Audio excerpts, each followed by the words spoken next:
called me one night and said, "You know Bible?"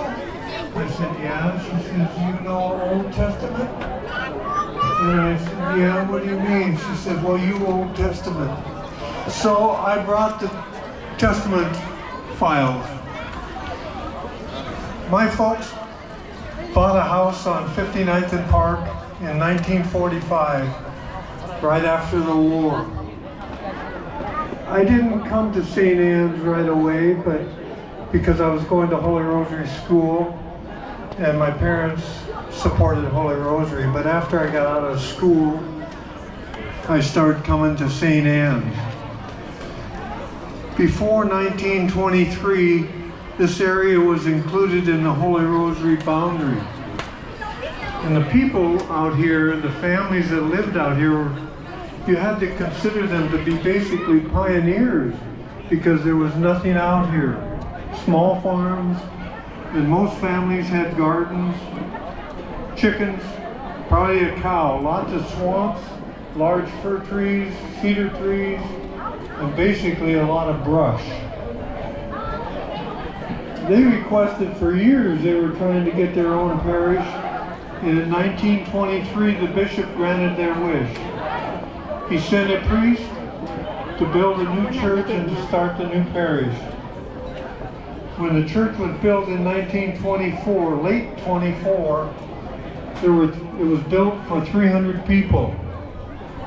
Early in 1925, the rectory was finished, and I believe it had 4 bedrooms in it. 20 years later, Father Milner was assigned pastor of St. Anne's. He paid off the parish debt in 1 year, 1944. And he started buying property right away for his school.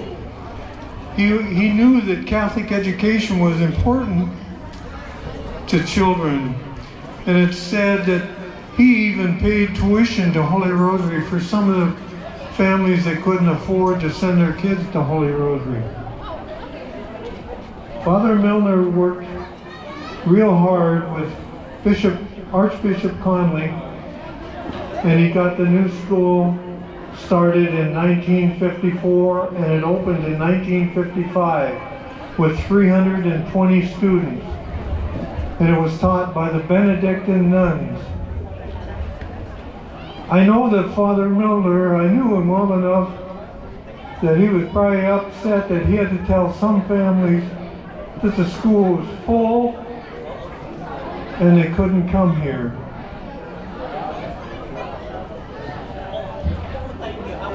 Now this is when the fun really started. The families of the school students started coming to Mass on Sundays. 2 Masses didn't work, and Father Barry was sent to help with a 3rd Mass. Father Milner had all the young kids set up around the altar to free up place for the adults. That worked, because he was the type of priest that if he saw one of the kids misbehaving, he would stop Mass and do the corrections. Father Milner worked hard to get a larger church.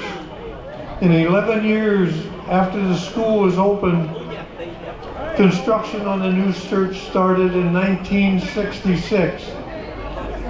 The church opened in 1968.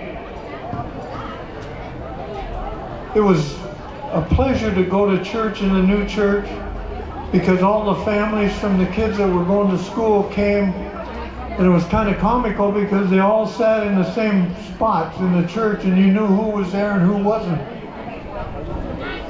Now we had an old church sitting empty, and some of the men of the parish got together with Father Milner and asked if they could build a gymnasium in there for the kids of the school. Father said, "I don't want anything to do with it, but you have to pay for all the gas and the electricity."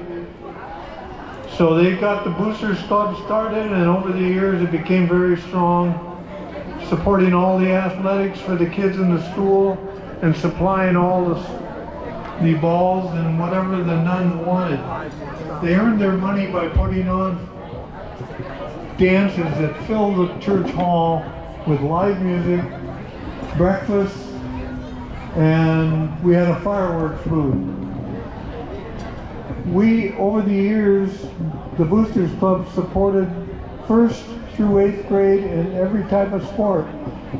Usually, for the smaller kids, we got soccer started.